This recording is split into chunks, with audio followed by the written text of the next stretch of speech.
Selamat sore. Ada dua permasalahan. Masalah silih berganti dan juga satu lagi masalah bertubi-tubi.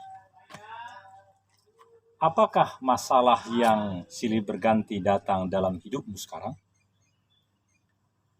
Atau yang bertubi-tubi?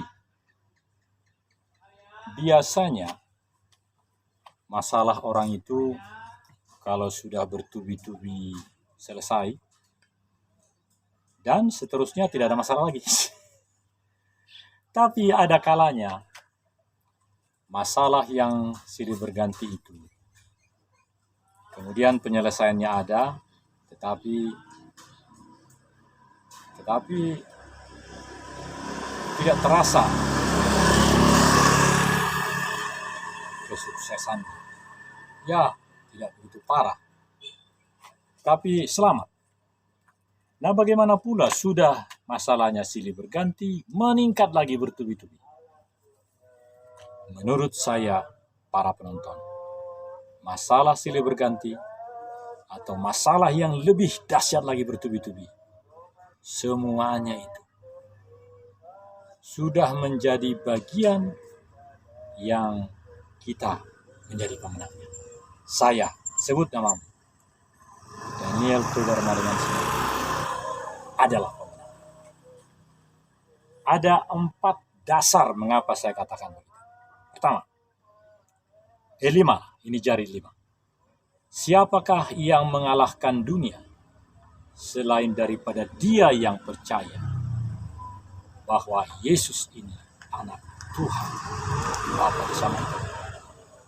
Kita semua percaya dia Tuhan yang menjadi manusia, yang kita sebut anak Tuhan. Nanti kita jelaskan, tapi mari kita data dulu mengapa semua masalah itu bisa diselesaikan. Yang kedua, kuberikan kepadamu roh yang lebih besar dari dunia ini. 1 Yohanes 5 ayat 5b.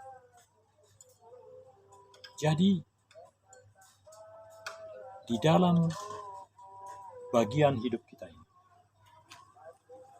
ada eksistensi keberadaan Tuhan dalam hidup kita yang pada akhirnya membuat kita mampu dan potensial untuk menyelesaikan setiap masalah, baik yang silih berganti. Yang ketiga, kamulah kawan sekerjaku.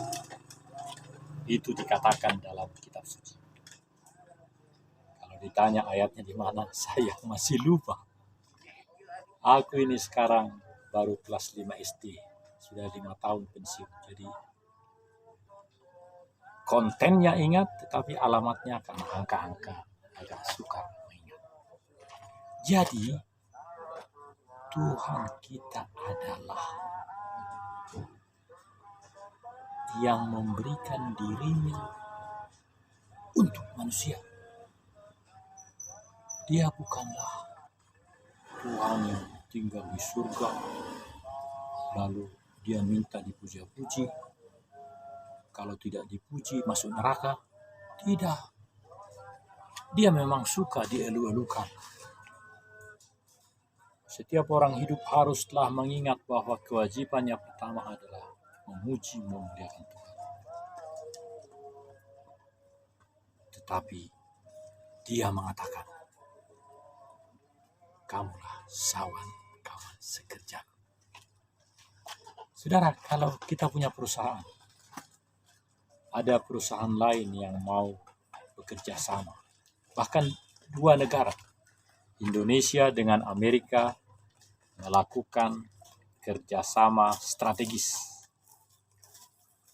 Maka itu berarti kedua negara menjadi 2 sahabat yang selalu mengembangkan sistem pertahanan dan segala macam, yang memang sangat bagus. Yang berikutnya, jika Tuhan di pihak kita, siapakah lawan kita? Adakah pemikiran kita bahwa Tuhan itu tidak memihak kita. Baru-baru ini di Depok, Universitas Indonesia, demo mahasiswa dengan dosen. Mendemo supaya rektor membatalkan statuta akademika. Karena banyak dalam statuta itu yang merugikan. Rektor punya kuasa wewenang untuk mencopot jabatan guru besar dari seseorang. Nah, tapi itu juga merupakan bagian yang akhir daripada seluruh perjuangan. Sudah ada silaturahmi, tapi tetap hak itu diadakan. Jadi terjadilah demo itu. Nah, di dalam kehidupan kita, perlukah kita melakukan demo kepada Tuhan? Perlukah kita melakukan seperti yang dilakukan oleh mahasiswa yang para dosen berusaha? Tidak perlu. Karena rektor berpihak kepada mahasiswa dan guru besar. Karena Tuhan berpihak kepada kita. Jadi beda betul pendekatan kita dengan pendekatan yang ada di dunia ini. Pendekatan kita sebagai pengusaha, saudara-saudara. Pengusaha yang punya Yesus Kristus adalah pendekatan di mana Tuhan memihak kita. Tidak ada yang tidak memihak kita. Kalau demikian, maka cara-cara kita, atribut-atribut yang kita lakukan berbeda dengan yang tidak mempunyainya. Mekanisme yang terjadi dalam kehidupan kita sebagai pengusaha berbeda betul dengan mekanisme yang dimiliki mereka. Mungkin ini juga bisa menjelaskan. Kalau saya bikin kaos ikat pinggang ini agak keras, nanti dia agak mengerat itu kulit itu setelah 8 jam sakit. Nah, lebih bagus longgar begini dan pakai tali sandang. Jadi saya begitu. Jadi enak. Seperti itu jugalah kita. Mohon maaf saya menjelaskan itu. Jadi karena Tuhan di pihak kita,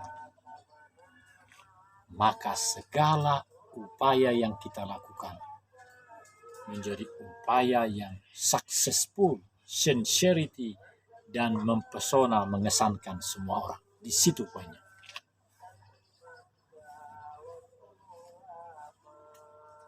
Maka tidak ada contoh-contoh yang buruk yang terjadi sekarang. Ada pengusaha supaya dapat tender, dia benar-benar melakukan dan melanggar undang-undang KPK. Bisa dibuktikan. Nah, kenapa harus melanggar, saudara-saudara? Bukankah dirimu adalah pribadi yang tadi 1, 2, 3, 4, 5 yang mempunyai successful management way to achieve the requirement kepada usaha itu. Jadi tidak perlu harus melanggar undang-undang KPK karena sudah jelas. Kalau sudah pertanggungjawaban itu tidak bisa dilakukan, itu kan seperti Juliari Batubara sama Edi Prabowo. Jangan lagi, sudah banyak contoh.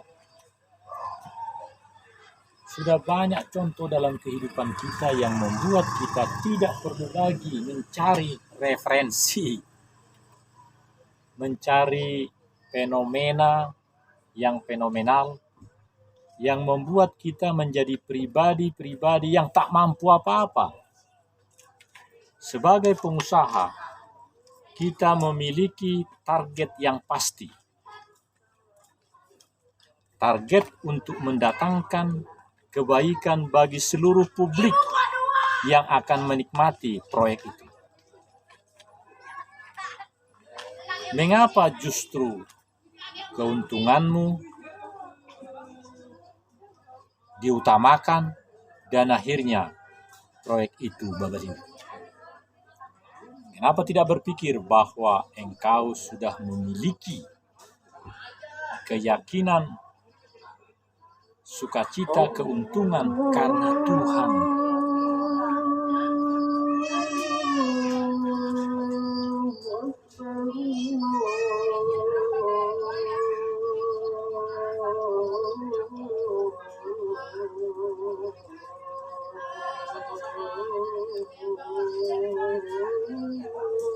Saudara-saudara, suara ajan itu tentu membuat kita agak terpesona